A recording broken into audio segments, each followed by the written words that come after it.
Yesus kami, Osmi rohati.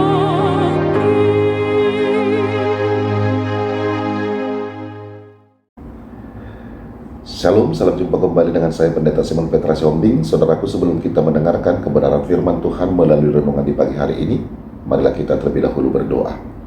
Damai sejahtera Bapa yang melampaui segala akal, itulah yang memelihara hati dan pikiranmu di dalam Kristus Yesus Tuhan kita. Amin.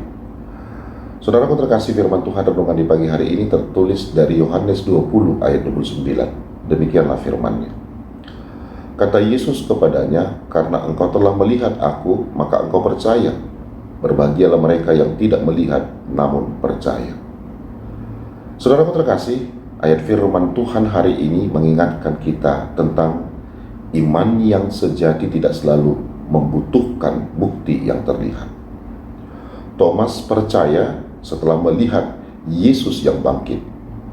Tetapi Yesus mengatakan bahwa ada kebahagiaan khusus bagi orang-orang yang percaya tanpa harus melihat terlebih dahulu.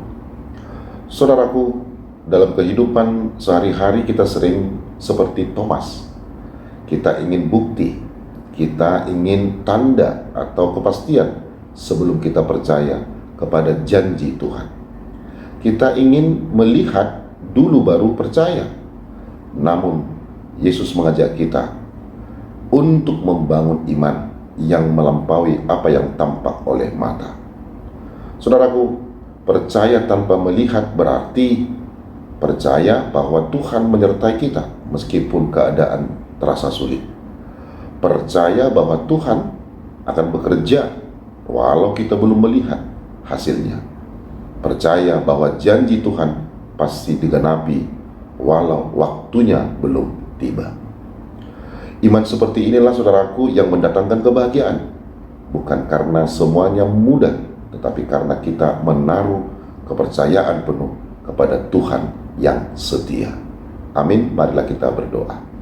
Bapa dalam surga, terima kasih ya Tuhan atas firman-Mu yang mengingatkan kami agar kami benar-benar percaya kepada Engkau. Janji-Mu itu pasti. Bapa dalam surga, berkatilah kami di tengah-tengah keluarga kami, di dalam pelayanan kami, dan di dalam pekerjaan kami. Jikalau ada di antara jemaat-Mu yang mengalami sakit penyakit, Tuhanlah yang memberikan kesembuhan bagi mereka. Di dalam Kristus Yesus kami berdoa. Amin. Selamat beraktivitas, tetap semangat saudaraku. Tuhan Yesus Kristus memberkati kita semua. Shalom.